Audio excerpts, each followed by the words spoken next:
You're listening to Away with Words, the show about language and how we use it. I'm Grant Barrett. And I'm Martha Barnett. We've received lots of responses to our conversation about the phrase, off we go like a herd of turtles. It's that expression that's most often used by parents when they're trying to round up the kids and get them out the door. We heard from Joanna Jarvis, who lives in Santa Cruz, California, who said that saying really took her back because her father used that expression when he was trying to get everybody into the car. She writes, "We were 4 kids, and I can't imagine it was easy corralling us." But the other thing that he would always say during those moments was, "Here we go, laughing and scratching." What Which does that I don't know. mean? What do you picture, Grant? I'm picturing like a troop of monkeys. I am too. Children are often compared to monkeys, like scratching in uncouth places and, howling and chattering. Yeah, I'm picturing the barrel just emptying. Here we go, laughing and scratching. But it turns out that her dad wasn't the only person who used this expression. In a 1939 newspaper column by Walter Winchell, he writes about the Hollywood director Archie Mayo, who directed actors like Mae West and Humphrey Bogart, and one of his last films was A Night in Casablanca with the Marx Brothers. And supposedly Archie Mayo, instead of saying action when he started to direct a scene, would say, "Here we go, laughing and scratching." I can imagine with the Marx Brothers, it was totally appropriate. Can you imagine the chaos on set with those guys? Yeah. That was not a herd of turtles. We'd love to hear from you about the things that your family said when you were growing up or the things that you say now in your own family, whether it's old or new, whether it's something that you've invented or something that you heard. Share it with us, 877-929-9673. That's toll free in the U.S. and Canada, 24 hours a day. And no matter where you are in the world, you can email us, words@waywardradio.org, or tell us on Twitter at WAYWORD. Hello, welcome to Away with Words. Hello, how are you? All right, who am I talking with? You're speaking with Ivan from Delaware. What's on your mind today, Ivan? I have friends on the Western Shore, specifically Hagerstown and Cumberland, Maryland. And on a couple different occasions, I have been at their houses, and I've heard them use a term that's sort of baffling to me, and the term is retten up. This one particular day, one of my friends left and went to the store, and she said to me, "Okay, retten up while I'm gone." And I just said, "Oh, okay," but I didn't know what retten up means. And when she came back, she said, "Well, you didn't retten up." And I later, kept talking to her, and apparently retten up in that area means to straighten something up or to clean something. And that was in Cumberland. And in Hagerstown, I was with a friend, and her son was misbehaving, and she turned around and said, "You better retten up." And I guess that meant for him to stop the behavior and straighten himself up. And it's just, I've never heard that term in my life. I'm fascinated that you're using this version of it because usually what we see is red up. And it's REDD for the most part, but sometimes it doesn't have that D there. But it's a variant of red up, and the word red is actually still used in Scotland and Northern Ireland in that same sense of tidying up. And what's really cool is that term came over across the Atlantic to this country with a lot of Scottish immigrants. And that's where you'll mostly hear it is in areas of Scottish settlement. So particularly in Pennsylvania, but also nearby states like Ohio, Indiana, and even stretching into a little bit of Maryland, you hear red up, meaning to tidy up.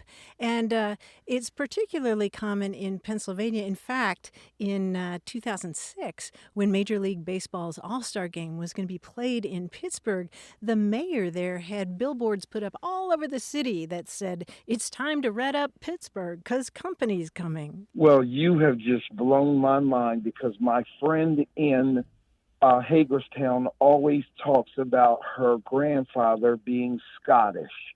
How about that? So a little Wow. linguistic fossil there.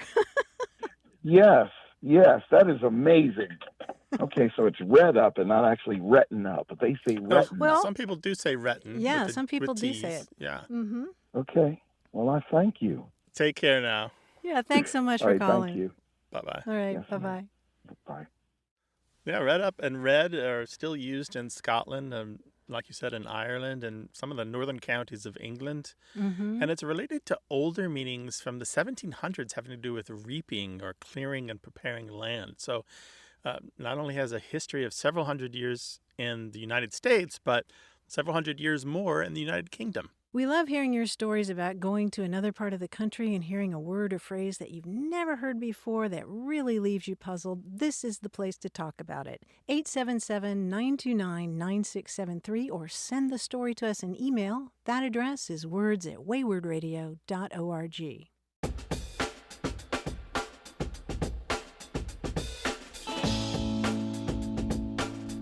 I recently watched the movie Secrets and Lies with the fabulous Brenda Blethyn and the exquisite Marianne Jean-Baptiste.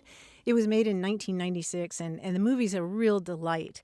And Brenda Blethyn's character is a woman from East London, and at one point in the film, she's talking about someone she wouldn't recognize. And she says, "I wouldn't know him if he stood up in me soup." And of course, I just had to stop the film and write that down because I absolutely love that phrase. And apparently, it's not just unique to the movie. That's a phrase that you'll sometimes hear. I wouldn't I know wouldn't him. know them if they stood up in my soup. I love Yeah, it. right in your face. It's funny that you should mention Brenda Blethyn. I just started watching Vera, Vera. which she's wonderful in. She plays I guess a high-energy police detective whose life isn't really altogether in order, but she's great at getting to the heart of the matter. So it's very good. Lots of energy. She's got lots of energy, pet. Lots of, yeah. She always calls everyone pet. Yeah, in our house, we're halfway through that series as well, and that's exactly why we went back and looked at Secrets and Lies, which also, interestingly enough, has a very young Phyllis Logan, who people might recognize from Downton Abbey. She's Mrs. Hughes there. Well, I see that you and I are getting our British English straight from the source. We love to hear from our UK callers as much as our English speakers and speakers of other languages anywhere in the world. You can always send us email, words@waywardradio.org, or talk to us on Twitter at WAYWORD. Hello, you have a way with words. Hi, this is Miriam calling from San Diego. Hey, Mary, welcome. What's on your mind today? What's on my mind is I was wondering what the origin of the phrase pushing the envelope is. Pushing the envelope. And what got you to thinking about that phrase? I had just used it in a sentence and then stopped and thought to myself, you know what? I don't know where this comes from. When I thought about it, the only possibility that I could think of was if the postal workers were very busy around Christmas time and just pushing the mail through the system. But really, I don't have a clue to where it actually originates from. So you're talking about pushing limits? Is that the context in which you were using it? Yeah. Mm-hmm. Mary, it's not the post office. The envelope is, I guess, more or less a mathematical boundary that defines a set of curves. And so this usually is in aerospace. And so in aerospace, it's about an aircraft's lift and thrust, speed, altitude, range, fuel use, structural strength, and other things. And so the reason they defined this envelope, it's the all-encompassing kind of all of those things, the maximum and minimums of all of these things, because they can change depending on the other factors. For example, altitude can affect possible speed. The higher you go, maybe your speed will drop. The length of time an aircraft can fly at a certain speed will affect the amount of fuel that it uses, and that affects its range. And so all of these things affect the envelope. And so engineers design the aircraft to do what they want it to do, but then test pilots get out there in the big blue and see if the math used in the design to create that theoretical envelope is correct. And once they confirm that it is correct, then they push that envelope by going beyond the math, going beyond what the math says is possible, and see if the aircraft can do more than that, go beyond that mathematical boundary. Wow, that's pretty incredible. I had no idea. Yeah, and how it got into mainstream English is Tom Wolfe's book about the U.S. space program, The Right Stuff. It came out in 1979. It was a huge hit. And the movie that came out about it was also a big hit. And before that, typically people in the aerospace industry, I think, talked about the flight envelope. It almost always had flight envelope. So you'll find it in aerospace industry magazines in the early 1970s of flight envelope this and flight envelope that. But the figurative uses show up almost immediately after Tom Wolfe's book in the 1980s.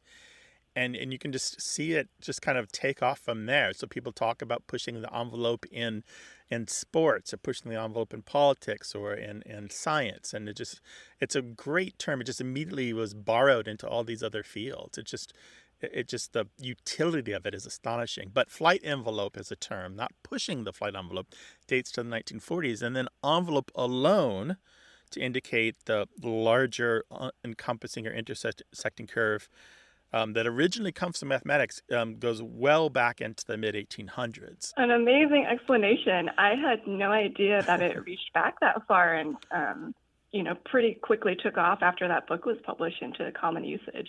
That's incredible. If you haven't read his book, it really still holds up remarkably well. Sometimes, you look at a 1979 book and you'll say, oh, yeah, this isn't going to hold up. That's so long ago. But it really does hold up. And it's still a very good read. So I would recommend The Right Stuff if you're looking for something engrossing. Thank you so much for providing me with this explanation. I had a lot of fun. Our Great. pleasure. Push the envelope every day, all right? Will do. Have a good one. All right, bye-bye. Bye-bye. There was a recent miniseries based on the book, which is also worth watching.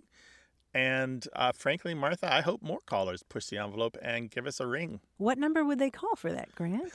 877-929-9673 is toll-free 24 hours a day in the United States and Canada. Or you can send us an email to words@waywardradio.org.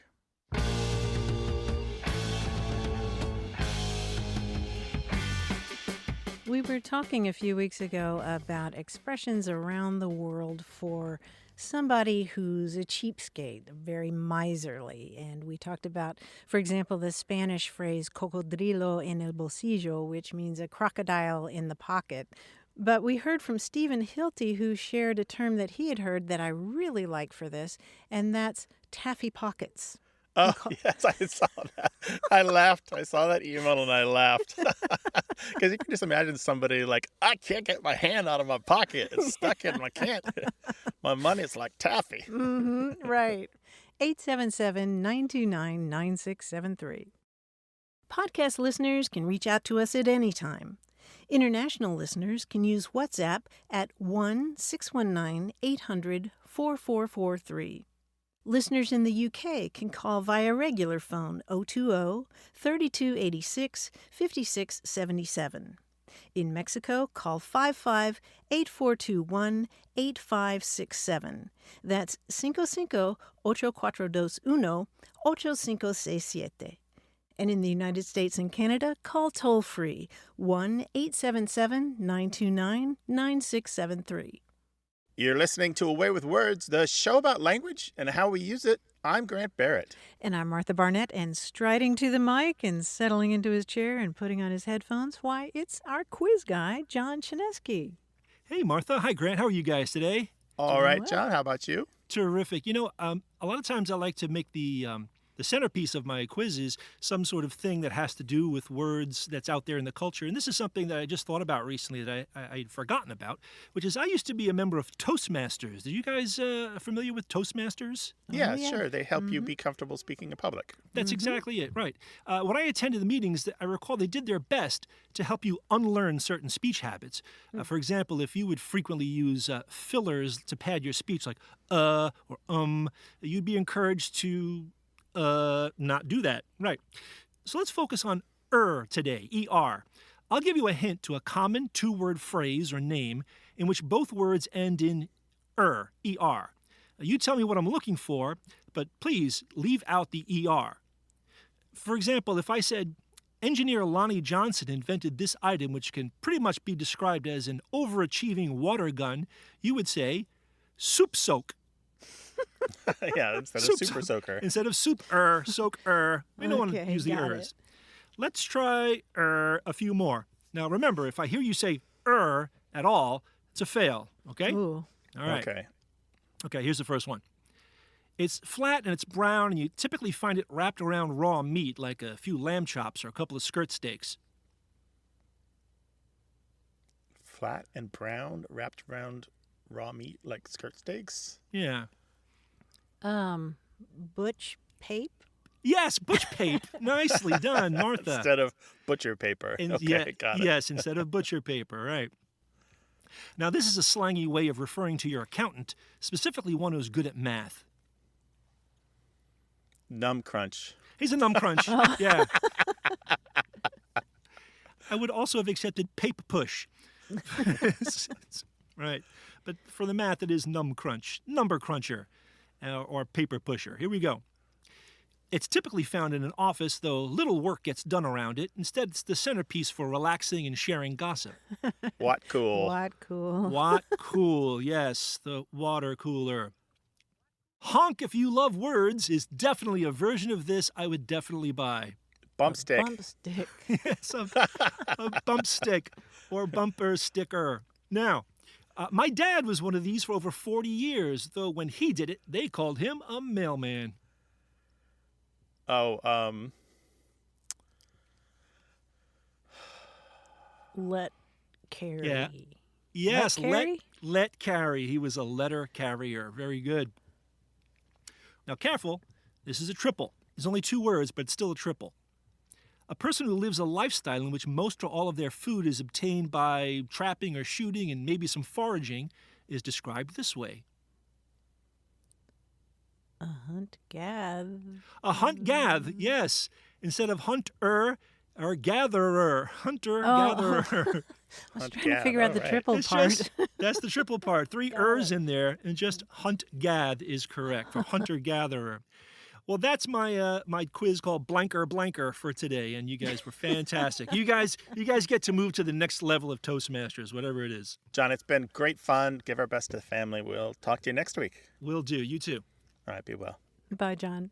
Wherever you go, you're saying language, you're hearing language, and you're coming up with questions. This is the place to get them answered. 877-929-9673 is toll-free in the U.S. and Canada.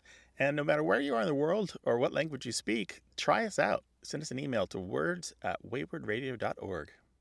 Hello, you have a way with words. Hi, this is Haley. How are you guys today? All right, how about you? We're great. What's up? I'm calling from the Twin Cities, but I didn't grow up here. I grew up in Kansas City, and then I moved to Minnesota as an adult.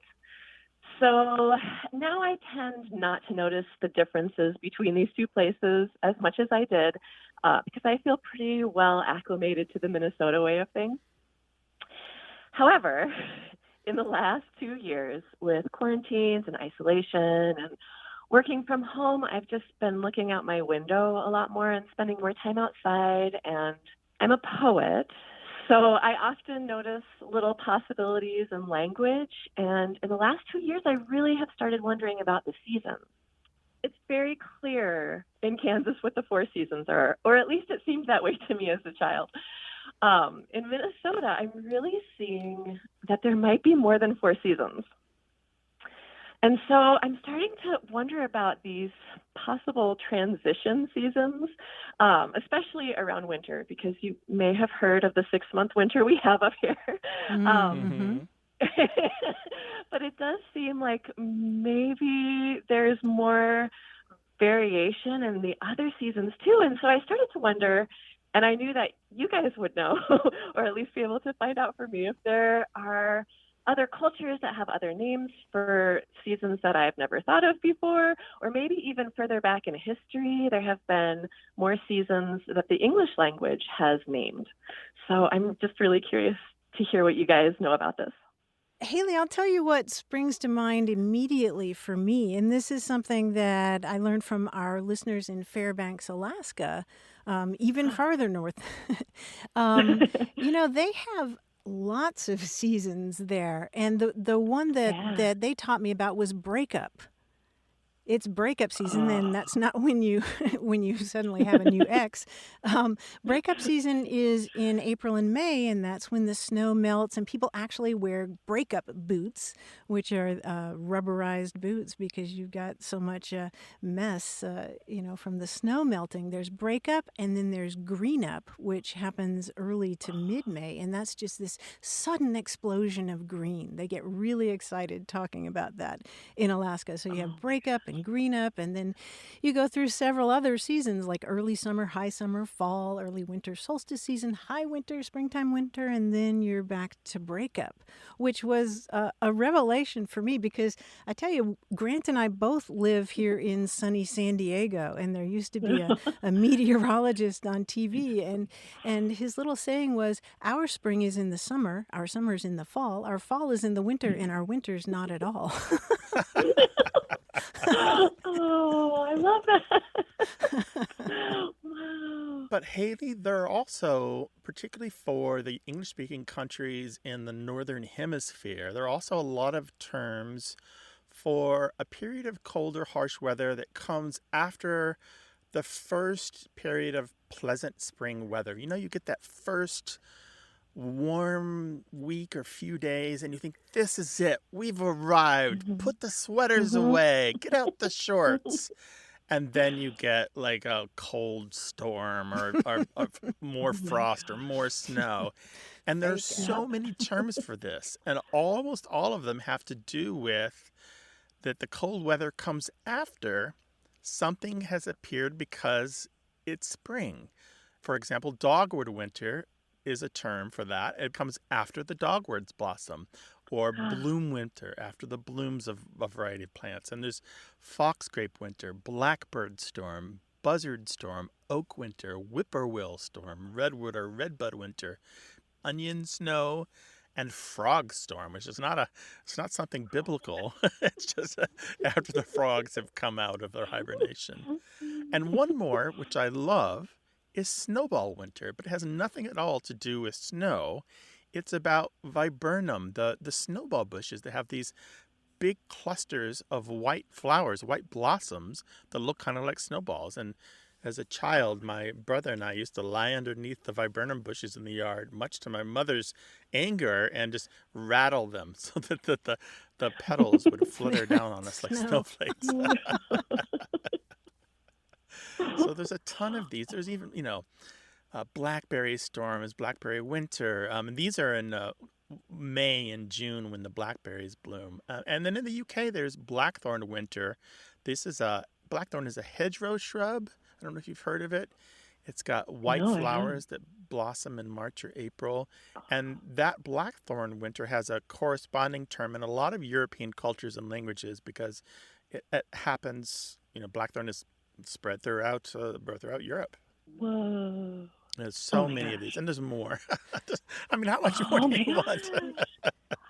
Yeah, do we hear you taking notes there? You do, actually. I'm like, oh, that's a good one. I'm going to do that. Yeah. Maybe I'll just send you my notes, Haley. That'd be fantastic, actually. Oh, wow. What I will do is when we post this on the website, we will link to a couple of books, or we'll mention a couple of books about weather lore.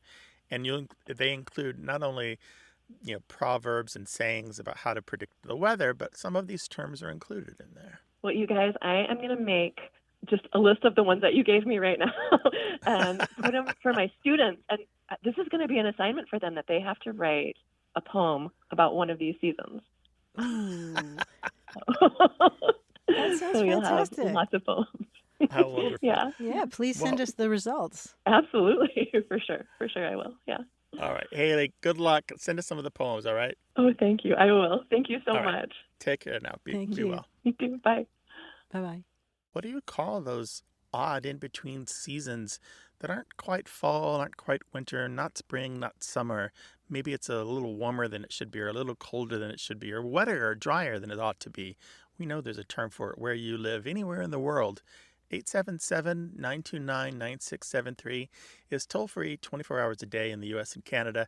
You can also talk to us on Twitter at WAYWORD, or send us an email to words@waywardradio.org.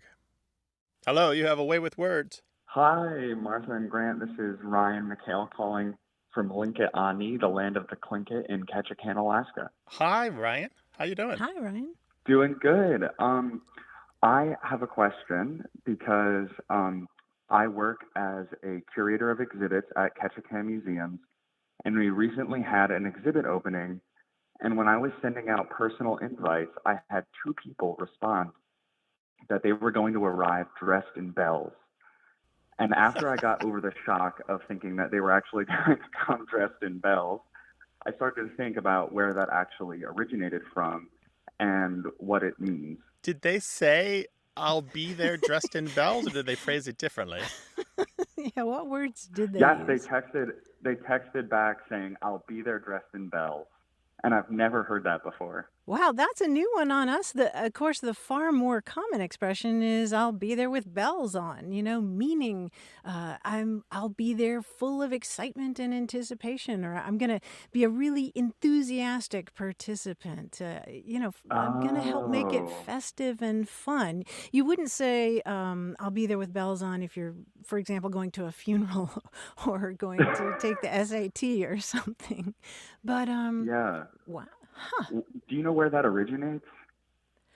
Well, there are lots of different hypotheses floating around, and it's got a really murky past. But I think the most reasonable explanation is that it has to do with putting bells on horses. I mean, think about those Christmas songs we sing, jingle bells and bells on bobtail ring and Oh, sleigh bells ring. And I think it's about making that activity even more festive than it already is. wow.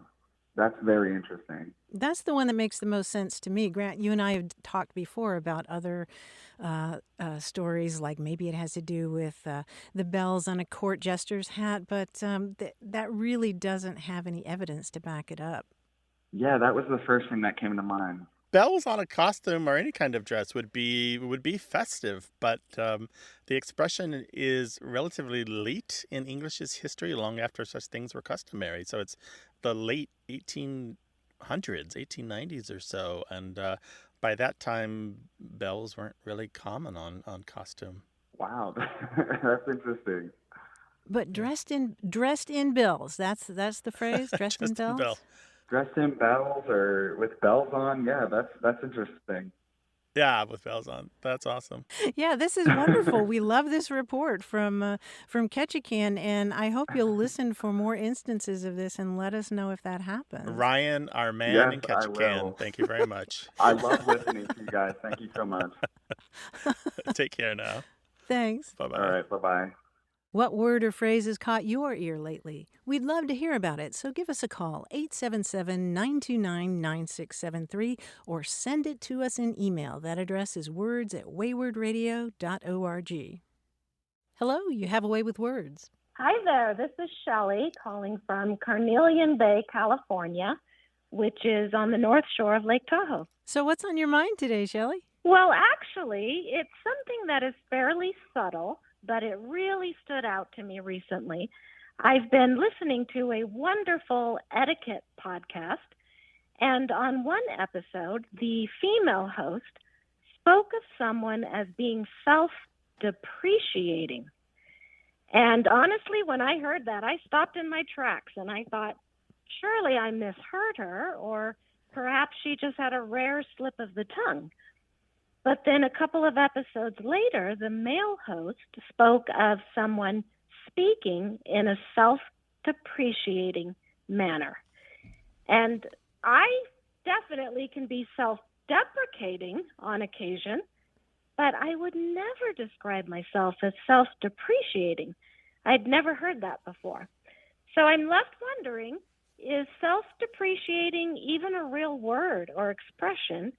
And if it is the subtle difference between depreciating and deprecating a regional one? Wow. No, it's a historical one, though. And you, Shelley, are confirming that a language change is pretty much complete. Really? Because, yeah, absolutely. This is a great usage question, and it's easy to compliment a question, call all questions great, but this is important because many people are going to have your point of view where self-depreciating sounds wrong. But there was a Yes. time when self-depreciating was correct and self-deprecating Huh. wasn't something that anyone would say. Wow. Yeah, and so it's flipped. Somewhere around the 1940s, the uses of deprecate took over from uses of depreciate Hmm. when talking about self-depreciating or self-deprecating. And they flipped Mm-hmm. and it became more common, even though it's much older than that. The usage isn't as far along in British English, but in the US and Canada, self-depreciating is far less common than self-deprecating.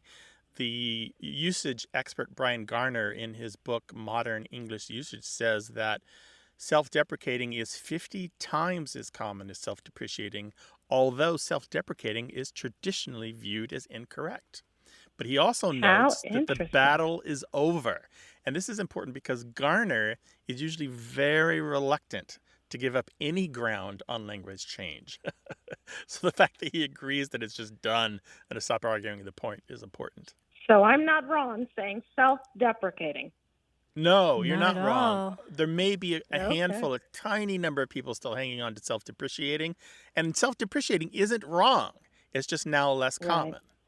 It just makes me Hmm. want to call my accountant, though. Yeah, You know, and that's what Yes. happened, Martha. I believe that that's what happened is, so deprecate has traditionally meant to disapprove, to protest against, or to criticize, while depreciate was both meant to lessen the value of something and to represent as of little value or to claim that something is unworthy of esteem. But Mm. those meanings are so close that you can see how that they became interchangeable.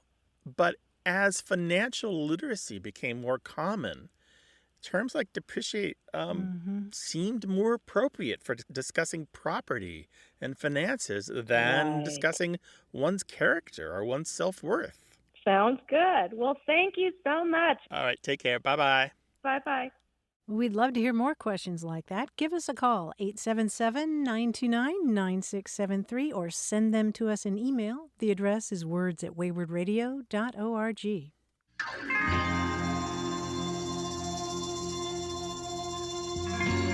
A Way with Words is about language seen through family, history, and culture. Stay tuned for more.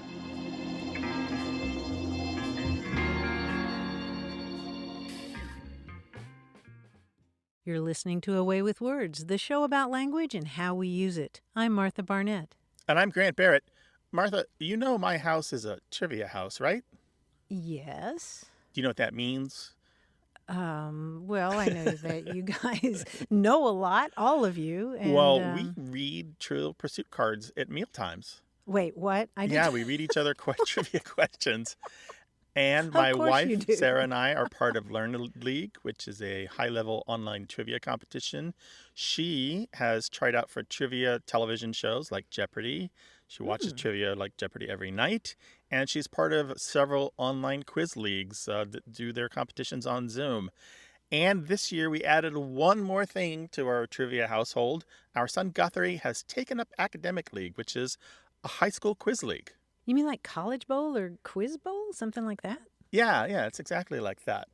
So after a couple years of doing it remotely because of the pandemic, San Diego public and private high schools are now meeting face-to-face to have these competitions. They compete at 3 levels, and they answer questions on academic topics like history and literature, physics, geography, theater, art, poetry, and more. And what's interesting to me is how the questions are phrased. They start difficult, like obscure even, and then they get simpler. So the kids are sitting there, poised over their buzzers, waiting to hear the thing that they recognize before they can buzz in with the answer. So the easier, more likely to know facts appear last. So I've got a sample question for you from the National Association of Quiz Tournaments. Do you want to hear it? I think so. All right, here we go. Buzz in. Just go buzz, buzz as soon as you know the answer, okay? Okay, I can't ask for a lifeline or anything like that. I just No, here we go. Oh, dear. Are you smarter than a high schooler? In William Faulkner's As I Lay Dying, Vardaman is encouraged to eat this fruit instead of pondering his mother's death. It is the less starchy of two similar fruits one can fry to make the Asian snack pisang goreng. Jacobo Arben's Guzman was overthrown at the urging of a company that mainly grew this fruit in Guatemala, which along with Honduras was this type of republic. Oh, What? okay, I got You it. have to buzz in. Sorry, Buzz. Do I have to say it in the form Yes. of question? No. Okay. What is it?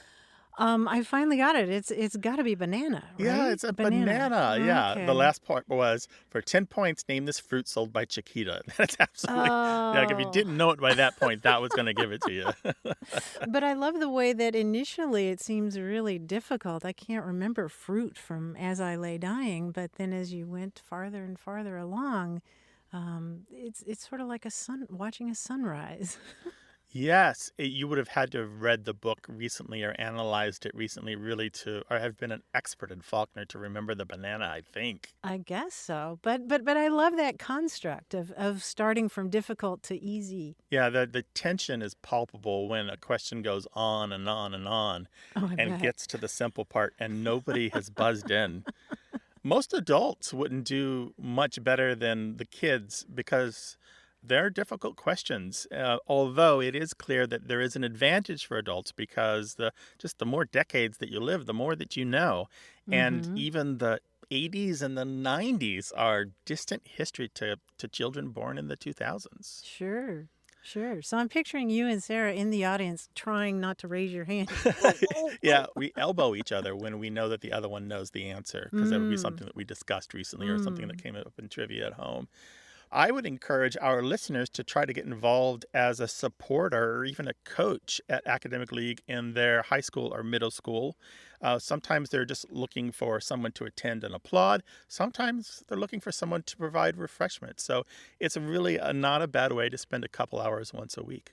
It sounds like great fun, Grant. Mm-hmm. It is. And we invite you to quiz us about language. I don't know if we'll do as well as high schoolers, but we'll give it a try. 877-929-9673 or send your questions and stories about language to words@waywardradio.org. Hello, you have a way with words. Hi, my name is Jackie Adams, and I'm calling from Cincinnati, Ohio. Hi, Jackie. So growing up, my grandmother used to say this expression, and we would giggle at it as children. If she saw somebody that was dressed inappropriately or looked a little unkempt or gaudy or something, she would say, "My goodness, they just look like the end of pea time." And as children, you hear the word pea and your grandma saying it, you kind of think, "Oh, that's funny." But when I got older, I started to think, well, where did that come from? Like, I knew the context of how it was used, but I never really knew the origins of that expression. So I was hoping you could help. Okay, this was your grandmother saying this. Correct. And she would say it if somebody, looked disheveled or what? It could even be like someone would come into church dressed inappropriately, in her opinion. And she would say, well, my goodness, they look like the end of pea time. But later you figured out that it was PEA rather than PEE, correct? Correct. Yeah, because what this phrase refers to, the end of pea time or the last of pea time or the latter end of pea time, it refers to the last of the pea harvest, which your grandmother was probably more familiar with than a lot of us. It's the time when the pea vines have been picked over and they're all scraggly looking. And so if you're saying that somebody looks like the last of pea time or the end of pea time, they're not looking their best. And sometimes that phrase has been used to mean, they look exhausted or haggard or sickly or careworn. They just don't look their best. And so that's how your grandmother was using it. Okay. Well, she had a long life. She just died last year, a month before her 106th birthday. So, wow. Yeah. Oh, my goodness. Who knows what her childhood was like? She probably really knows what the end of pea time. She probably lived it. Well, that makes a lot of sense. Yeah, it goes back to the early 19th century or so. Well, that is great to know. Well, Jackie, thank you so much for your call. Thanks so much for giving me your time. All right. Sure. Bye-bye. Take care. Thanks for calling, Jackie. Bye-bye. We know there's something that you say in your family. You've passed it from person to person, generation to generation, and now it's time to unwrap it for the rest of us. 877-929-9673.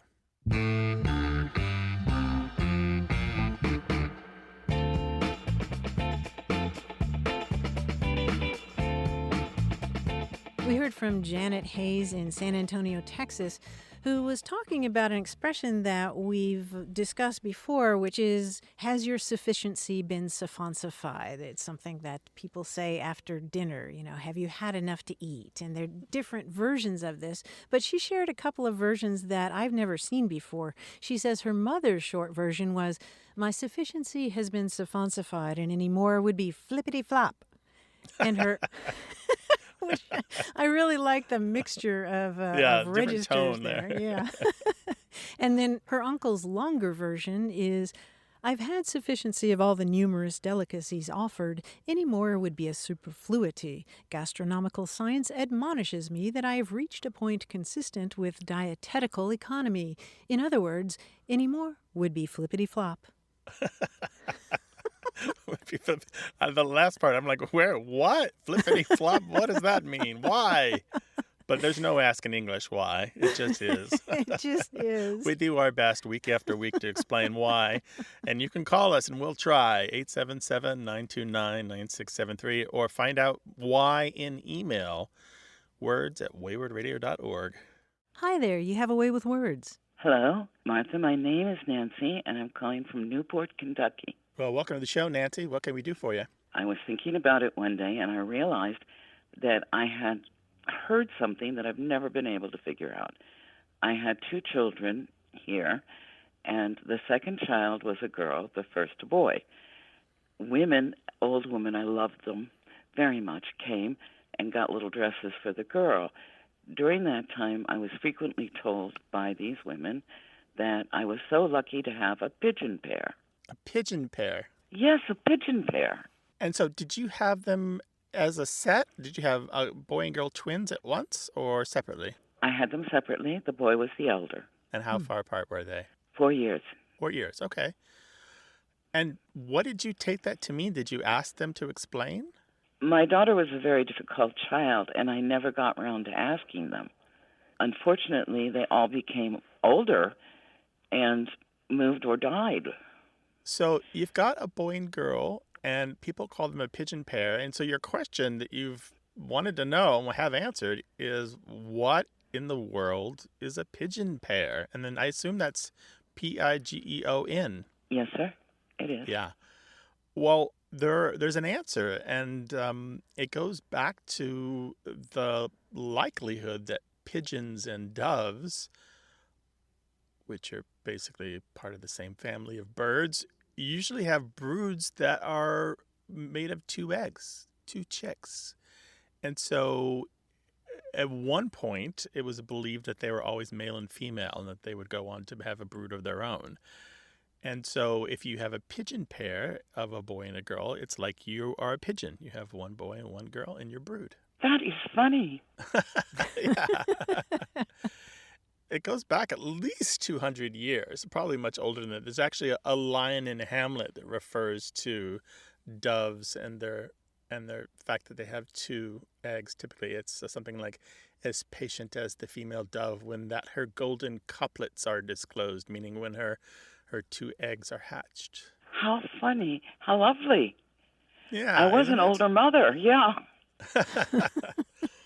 This is not just in English that there are these terms. In Dutch, a boy and girl pair is called a rich man's wish or a king's wish or even a koningspaar, which is a royal couple.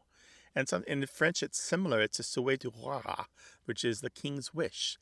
And then there's there's a Scots term, and pardon me, I don't speak Scots, which is a dialect of English, but it's a doos klekken, which is a Scots pronunciation of dove, doos, and klekken, or klekking, which means hatching. So it's a dove's hatching, a doos klekking, which means 2. And typically a birth of twins, but especially to the birth of male and female twins, the pair of them. And, it also gets applied to appliances. Have you heard of a pigeon pair fridge? No, I have never heard that. That's a combination of an upright refrigerator with a single door and an upright freezer with a single door, and they come together and they match each other and kind of complement each other. Pigeon pair refrigerator. Yes. That's new to me. I did not know that. A pigeon pair refrigerator.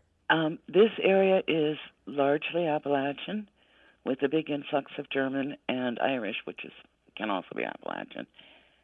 And I thought I would have heard about a pigeon pair fridge. That's amazing. Nancy, thank you for sharing your story about your own pigeon pairing. Call us again sometime, all right? Thank you very much. Bye-bye. Bye. Bye. 877-929-9673. Hello, welcome to Away with Words. Hi, this is Angel Skinner from South Carolina. Hi, Angel. Welcome to the show. Hi, Angel. My grandfather, who was born in around 1900, lived in Manning, South Carolina, which we call the Low Country. And he became a pastor along the way. And one of the things that he used to say was, "Amen, Brother Ben, shot a rooster, killed a hen." So I always wondered where in the world that came from. Is it something he came up with, or was it something that other people said, or was it just something that in that region they did? When would you hear this from him? When my dad was about 3, that was about 1948, he recorded a record at one of those stores where they let you record your own record. And he had my dad at 3 years old say this for the record. "Amen, Brother Ben, shot a rooster, killed a hen." And we have the record still, and we played it. It's one of those big, gigantic records, and it's really thick material. Yeah. But they played it for us when we're all grown up, and I said, "Here's the record," and we listened to it, and we could barely tell what my dad was saying, but I said, "Amen, Brother Ben, shot a rooster, killed a hen." It's something that Papa used to say.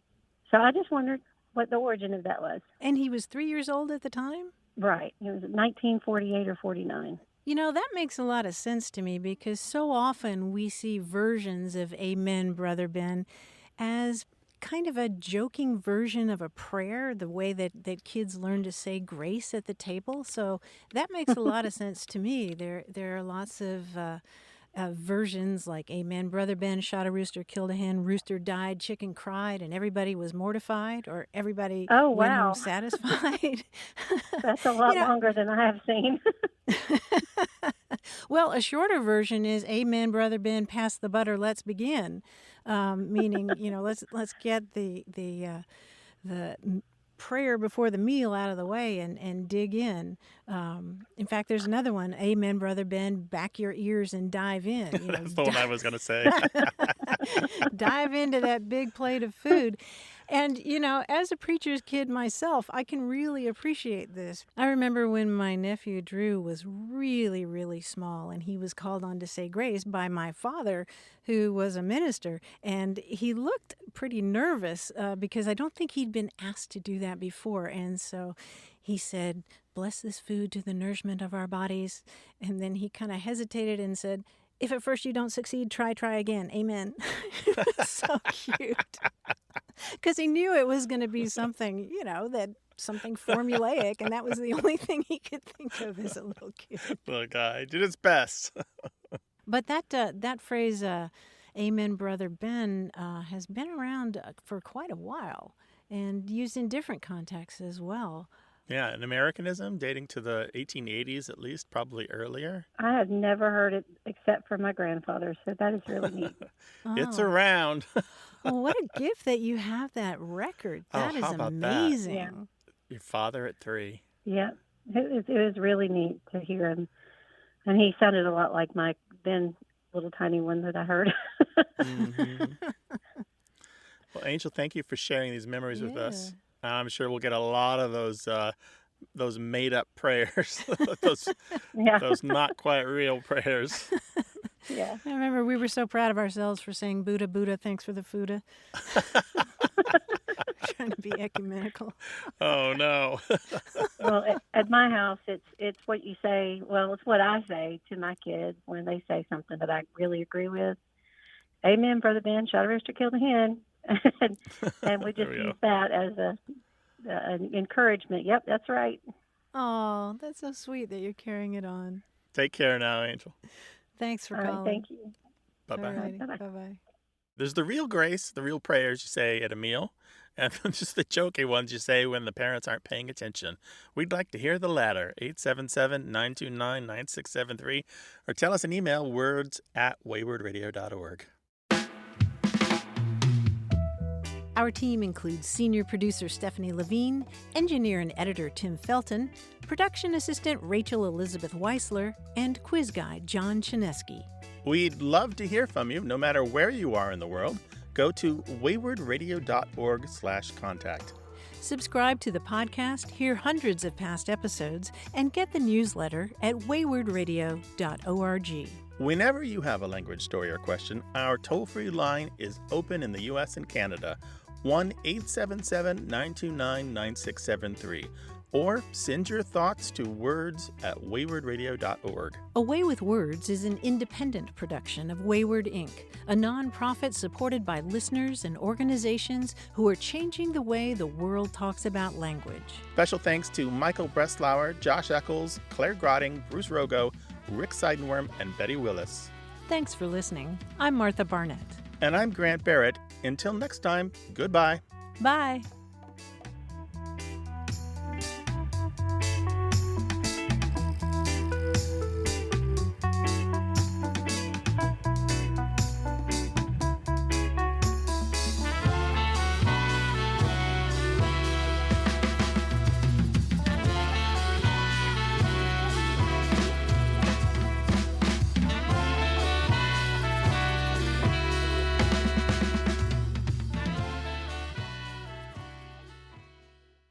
You can now get A Way with Words branded t-shirts, tote bags, and coffee mugs.